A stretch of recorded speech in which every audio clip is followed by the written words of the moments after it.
ایک سوال یہ دریافت کیا ہے کہ مدینہ منورہ کو یثرب کہنا بالکل نہیں کہنا چاہیے بھئی، یہ یثرب کہنا گناہ ہے۔ یثرب کا مطلب ہے وبا والی زمین۔ حضور اقدس صلی اللہ علیہ وسلم کی تشریف آوری سے قبل مدینہ منورہ کی زمین واقعی وبا والی تھی، اور حضور اقدس صلی اللہ علیہ وسلم کے آنے پہ بھی صحابہ کرام رضی اللہ عنہ کو شدید بخار ہو گیا تھا۔ اس پہ بلال رضی اللہ عنہ راتوں کو اٹھ کے روتے تھے اور کہتے تھے کہ کیا کبھی وہ دن بھی آئے گا جب مکہ کی وادی شامہ اور فلاں وادیاں ہم دیکھیں گے، اور کیا وہ دن بھی آئے گا کہ وہاں کی نرم گھاس سے ہم دوست مل کے بیٹھیں گے وہاں کی نرم گھاس پہ۔ ام المومنین حضرت عائشہ رضی اللہ عنہا کو اس بخار کی وجہ سے بالوں کے گرنے کی شکایت ہو گئی تھی۔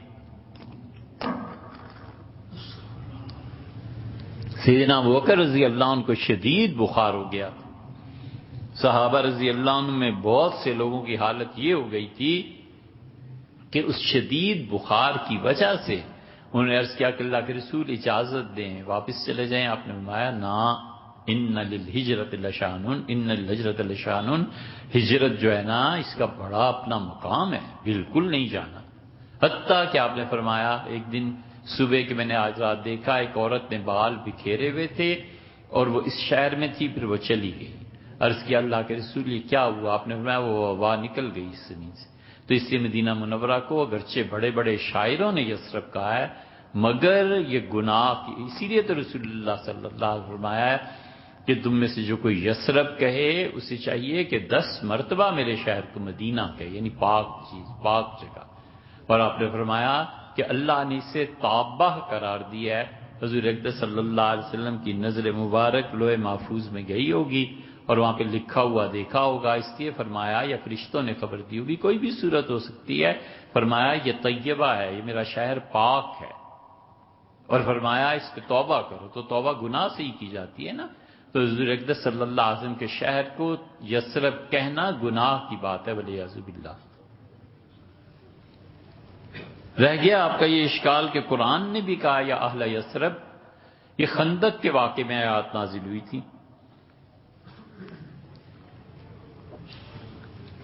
دو باتیں، کہا کس نے تھا؟ صحابہ رضی اللہ عنہ نے تھوڑا ہی کہا ہے، اللہ نے منافقوں کا قول نقل کیا کہ منافق لوگوں نے کہا کہ یا اہل یثرب لا مقام لکم، اے یثرب میں رہنے والو اب کوئی ٹھکانہ نہیں ہے اس میدان جنگ میں، واپس بھاگو یثرب کی طرف۔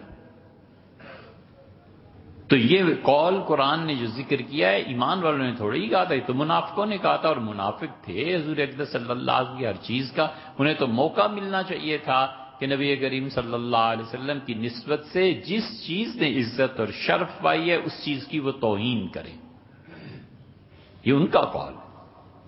اور دوسرے یہ کہ جب یہ بات طے ہو گئی کہ یثرب کہنا گناہ ہے، تو اب قرآن کریم نے اگر ایک بات کہی ہے تو اس پہ بحث کرنا فضول ہے میرے بھائی۔ جن مفتیوں نے یہ فتوے دیے وہ قرآن نہیں پڑھے ہوئے تھے، وہ سب جانتے تھے۔